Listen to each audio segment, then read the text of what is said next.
आज हम कक्षा 10वीं गणित के अंतर्गत अध्याय 12 पृष्ठीय क्षेत्रफल और आयतन से महत्वपूर्ण प्रश्न का हल करेंगे, जो कि परीक्षा की दृष्टि से महत्वपूर्ण है और अक्सर परीक्षा में पूछे जाते हैं। हमारे पास पहला प्रश्न है, एक ठोस एक अर्धगोले पर एक खड़े एक शंकु के आकार का है, जिसकी त्रिज्याएं 1 सेंटीमीटर है।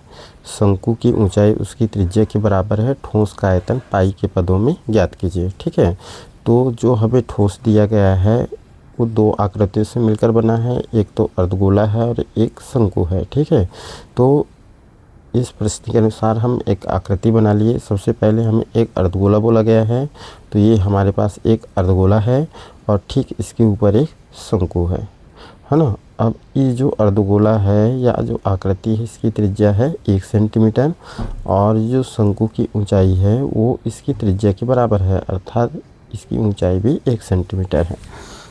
अब इसको हम आगे हल करेंगे, तो इसके लिए हमें जो प्रश्न में दिया गया है वो लिख लेते हैं हम। तो हमें दिया है जो अर्धगोला और शंकु दोनों की त्रिज्या 1 सेंटीमीटर है। ठीक है, तो हम लिखेंगे अर्धगोले तथा शंकु की त्रिज्या को हम r से दर्शाते हैं। r का मान दिया है 1 सेंटीमीटर। ठीक है, तथा हमें शंकु की ऊंचाई दी गई है। शंकु की ऊंचाई को हम h से दर्शाएंगे और h का मान भी कितना दिया है 1 सेंटीमीटर, जितनी त्रिज्या है। अब हमें पूछा गया है ठोस का आयतन। तो ये जो ठोस बन रहा है इसका आयतन ज्ञात करने के लिए हम देखेंगे कि जो ठोस है दो आकृतियों से मिलकर बना है, एक अर्धगोला और दूसरा शंकु, अर्थात ठोस का आयतन जो है वो भी ठोस जिनसे मिलकर बना है। किनसे मिलकर बना है? ये अर्धगोला और शंकु से। तो शंकु और अर्धगोले के आयतन के योग के बराबर होगा ठोस का आयतन।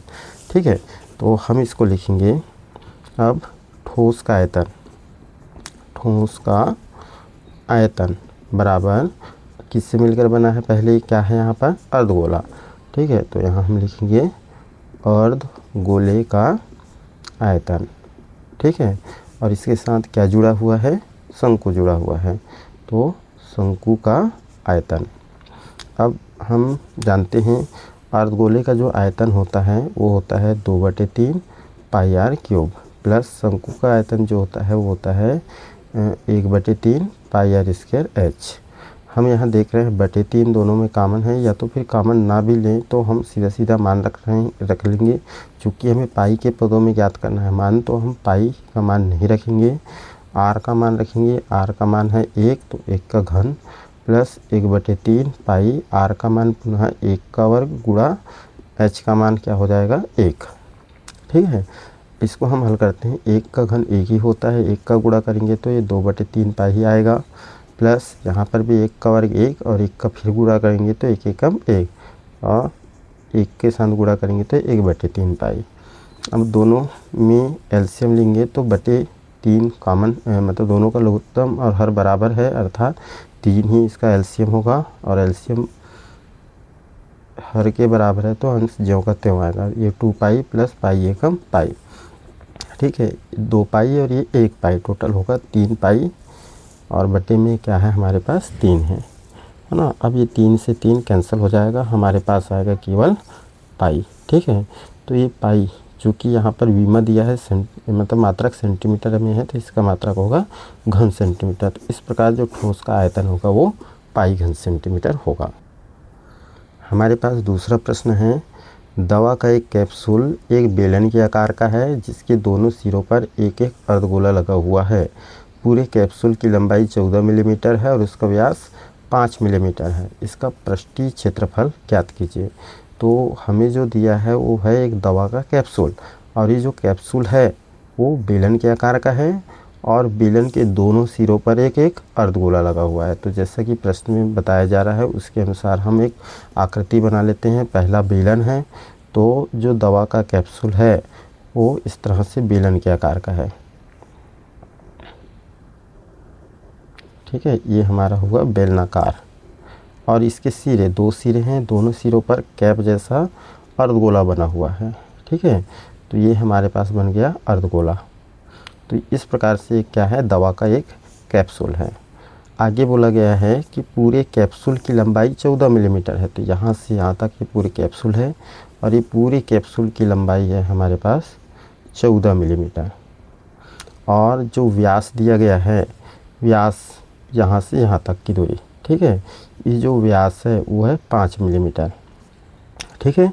तो चूँकि बेलन का व्यास 5 मिलीमीटर है तो जो अर्धगोले हैं उनका भी व्यास होगा 5 मिलीमीटर, ठीक है। तो जो हमें दिया गया है उसके अनुसार हमें पूरी जो कैप्सूल है ना, कैप्सूल है ना, की जो लंबाई दी गई है वो है 14 मिलीमीटर और इसकी जो व्यास दिया गया है वो 5 मिलीमीटर दिया गया है, ठीक है। हमें इसका पृष्ठीय क्षेत्रफल ज्ञात करना है।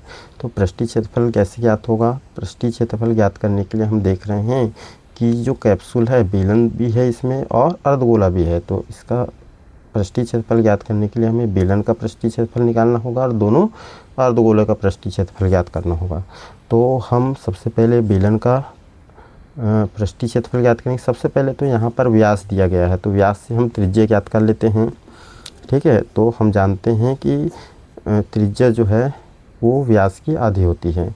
तो व्यास यदि 5 है तो हम इसका आधा करेंगे तो 5/2 मिलीमीटर ये त्रिज्या होगा। त्रिज्या को हम r से दर्शाएंगे।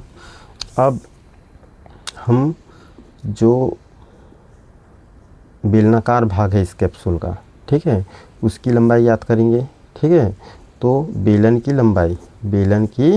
लंबाई या इसको हम ऊंचाई भी कह सकते हैं, ठीक है। इसको हम s से दर्शाते हैं। ये कितना होगा?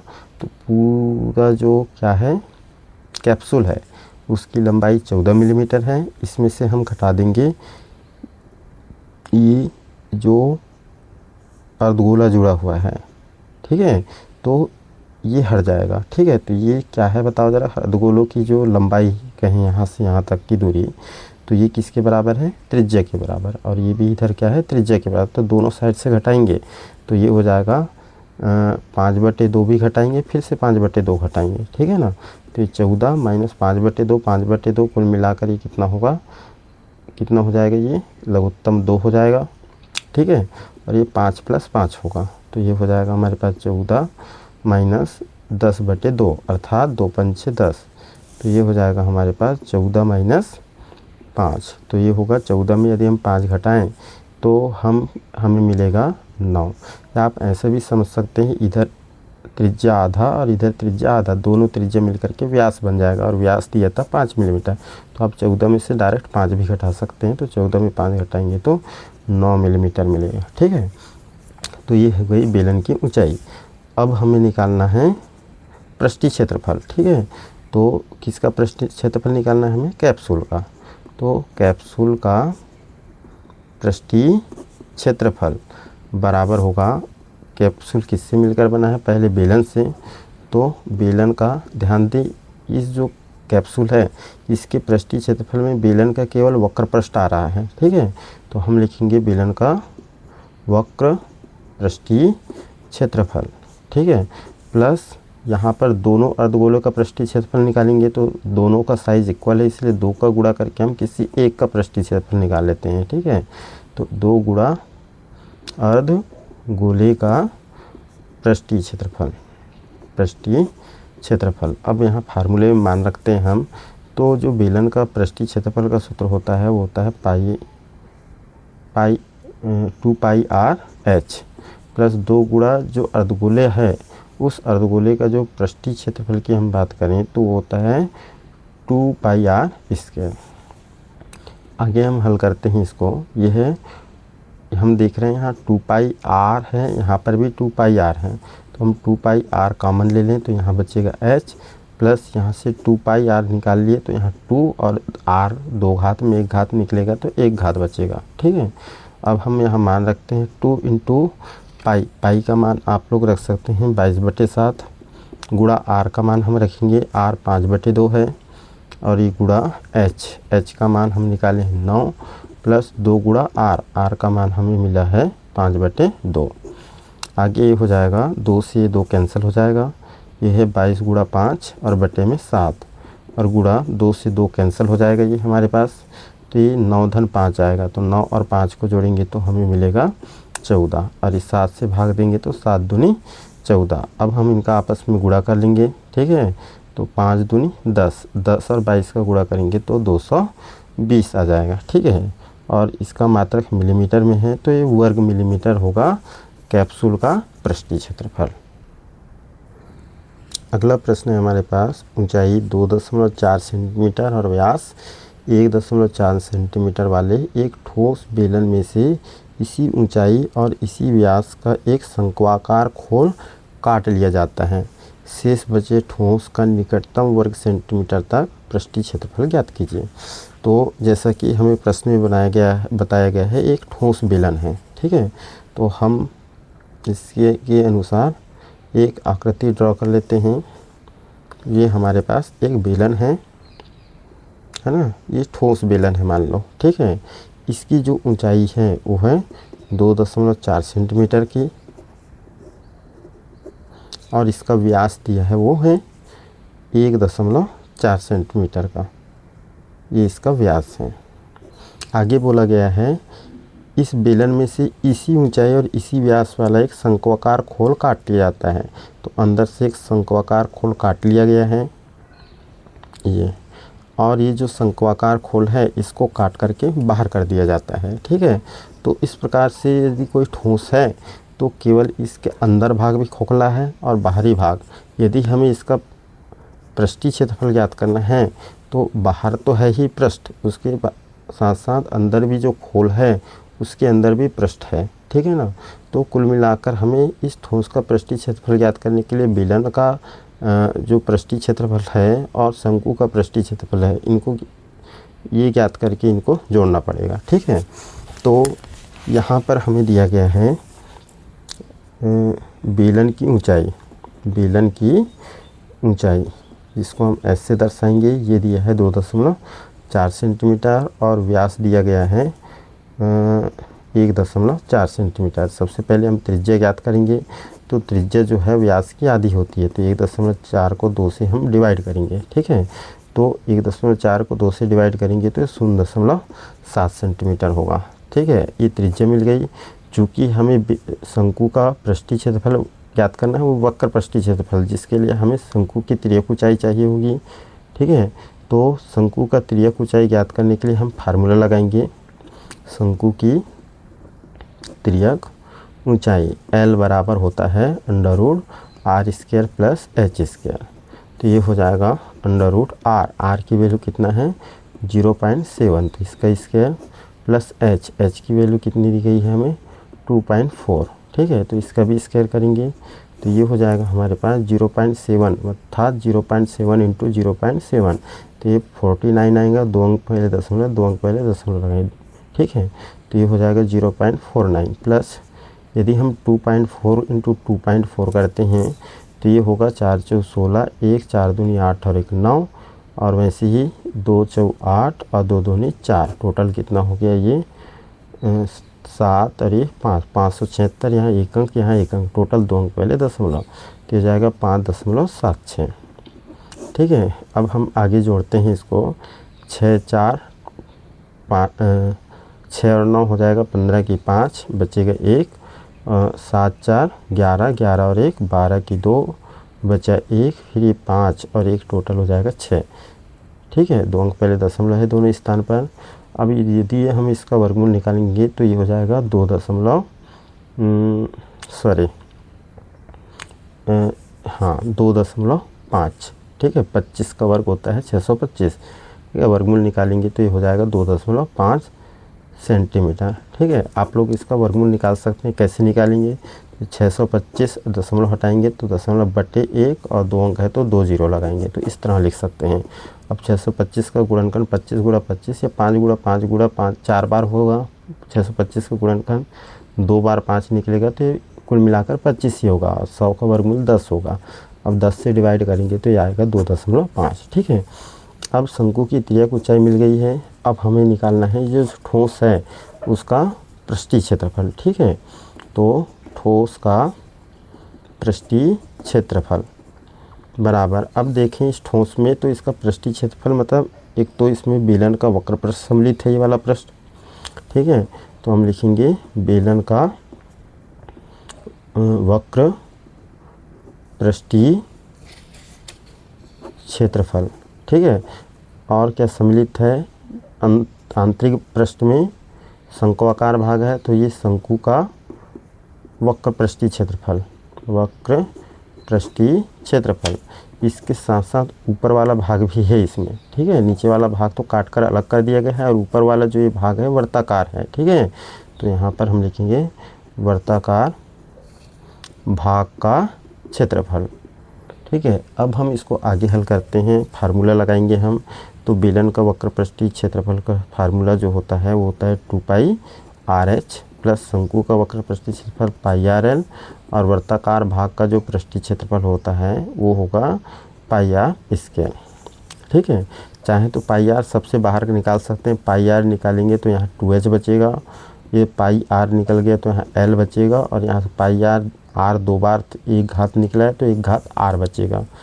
मान रख सकते हैं, पाई का मान रखेंगे हम 22/7 गुणा r का मान रखेंगे 0.7, 2 इंटू h की वैल्यू है 2.4 प्लस l की वैल्यू है 2.5 और प्लस r की वैल्यू 0.7। हल कर लेते हैं, 700.717 तो 22 और 0.1 का गुणा करेंगे तो ये 2.2 होगा, ठीक है। अब अंदर गुणा करते हैं हम यहाँ पर तो ये हो जाएगा हमारे पास, ये कैंसिल हुआ है ना, 700 और 7 एकम 7 दशमलव है तो एकम पहले दशमलव, गुणा करेंगे 22 और इसका तो 2.2 आएगा। अब यहाँ गुणा करें तो 2 चौ 8.2 दूनी 4 प्लस ये 2.5 है और ये 0.7, ये हो जाएगा हमारे पास 2.2 और ये है 4.8 प्लस 2.5 प्लस 0.7, इनको ऐड करेंगे हम, ठीक है। तो ये हो जाएगा 7 5 12 12 और 8 20 की शून्य बचेगा 2, फिर ये होगा 6 7 8 है ना, दशमलव के नीचे दशमलव, तो ये कुल मिलाकर 8.0 या इसको हम केवल 8 लिख सकते हैं। गुणा करेंगे तो ये हो जाएगा 8 दूनी 16, 8 दूनी 16 और 1 17, एक अंक पहले दशमलव, एक अंक पहले दशमलव लगाएंगे, ठीक है। पृष्ठीय क्षेत्रफल है तो इसका जो मात्रक होगा वर्ग सेंटीमीटर होगा, ठीक है ना। तो इस प्रकार हमें जो ठोस है उसका पृष्ठीय क्षेत्रफल मिल रहा है 17.6 वर्ग सेंटीमीटर। हमारे पास अगला प्रश्न है, बहुत ही महत्वपूर्ण प्रश्न है ये। 2 घनों जिनमें प्रत्येक का आयतन 64 घन सेंटीमीटर है कि संलग्न फलकों को मिलाकर एक ठोस बनाया जाता है, इससे प्राप्त घनाभ का पृष्ठीय क्षेत्रफल ज्ञात कीजिए बोला गया है, ठीक है। तो 2 घन हैं, इनको आपस में मिला दिया गया है, ठीक है। तो हम यहाँ पर बना लेते हैं, मान लीजिए ये हमारे पास एक घन है, ठीक है। इस घन के एक सिरे इस तरफ है ना, एक हम और घन जोड़ देते हैं जो कि समान आकार का है, ठीक है ना। तो ये हमारे पास क्या है, दूसरा घन है, इन दोनों घनों को हम आपस में मिला दिए, ठीक है। तो इस प्रकार से एक आकृति बन रही है। स्पष्ट है कि ये जो आकृति है एक घनाभ की है, ठीक है ना। तो हम सबसे पहले तो घन का जो हमें आयतन दिया है उसकी सहायता से घन की भुजा ज्ञात कर लेते हैं। तो घन का जो आयतन है वो है हमारे पास 64 घन सेंटीमीटर, ठीक है। अब हम जानते हैं घन का आयतन मतलब एक क्यूब होता है या भुजा का वर्ग घन होता है, ये है 64। यदि हमें घनमूल लेना है तो एक क्यूब 64 जो है वो 4 का घन होता है, तो घन से घन कैंसिल, तो ए का मान हो जाएगा 4 सेंटीमीटर, ठीक है। तो घन की भुजा मतलब इसकी लंबाई है 4, तो इस घन की भी लंबाई होगी 4, ठीक है। इसकी जो ऊंचाई है वो भी 4 होगी और ये जो चौड़ाई है वो भी 4 होगी, ठीक है। तो इस प्रकार जो हमें घनाभ मिल रहा है, ठीक है, इस घनाभ की जो टोटल लंबाई हो जाएगी वो हो जाएगी 4 - 4, ठीक है। तो हम लिख सकते हैं इसको 2 घनों के संलग्न फलकों को मिलाने पर मिलाने पर प्राप्त ठोस प्राप्त होता है। ये ठोस क्या है? घनाभ। ठीक है, तो घनाभ की लंबाई, ठीक है, लंबाई को हम ए से दर्शा सकते हैं, है ना। तो लंबाई कितनी होगी? 4-4 अर्थात 8 सेंटीमीटर। ठीक है, और चौड़ाई इसको हम बी से दर्शा सकते हैं, ये 4 सेंटीमीटर ही है। और ऊंचाई यदि हम देखें तो ऊंचाई सी का मान भी कितना होगा? 4, है ना। इसको आप एल, बी और एस से भी दर्शा सकते हैं। ठीक है, आगे बोला गया है पृष्ठीय क्षेत्रफल ज्ञात करना है, किसका? घनाभ का। ठीक है, तो अब घनाभ का पृष्ठीय क्षेत्रफल, तो घनाभ का पृष्ठीय क्षेत्रफल का फार्मूला होता है 2ab + bc + c। अब इसमें हम मान रखेंगे तो 2 a की वैल्यू है हमारे पास 8 गुणा b की वैल्यू है 4, b 4 गुणा c का मान भी 4 प्लस c का मान 4 और a का मान 8। हल करते हैं इसको, पहले ब्रैकेट के अंदर हल कर लेते हैं गुणा, तो 8 और 4 का गुणा करेंगे तो 8 × 4 = 32, 4 × 4 = 16, फिर से 4 × 8 = 32, है ना। आगे हम ये 2 है गुणा 32, 32 हो गया 64, 64 में हम पुनः 16 को जोड़ देंगे तो ये हो जाएगा टोटल 10, 1 बचा और ये टोटल हो जाएगा 8, मतलब 80 हो जाएगा। ठीक है, 80 और 2 का गुणा करेंगे तो 2 शून्य शून्य और 2 8 16। मात्रा का सेंटीमीटर, तो क्षेत्रफल का मात्रक होता है वर्ग सेंटीमीटर। ठीक है, तो इस प्रकार जो घनाभ हमें मिलता है उसका जो पृष्ठीय क्षेत्रफल होगा वो 160 वर्ग सेंटीमीटर होगा। ठीक है, धन्यवाद। इसी तरह के और वीडियो देखने के लिए आप चैनल को सब्सक्राइब कर सकते हैं और बाकी लोगों तक भी इसकी जानकारी पहुंचाने के लिए शेयर कर सकते हैं। धन्यवाद।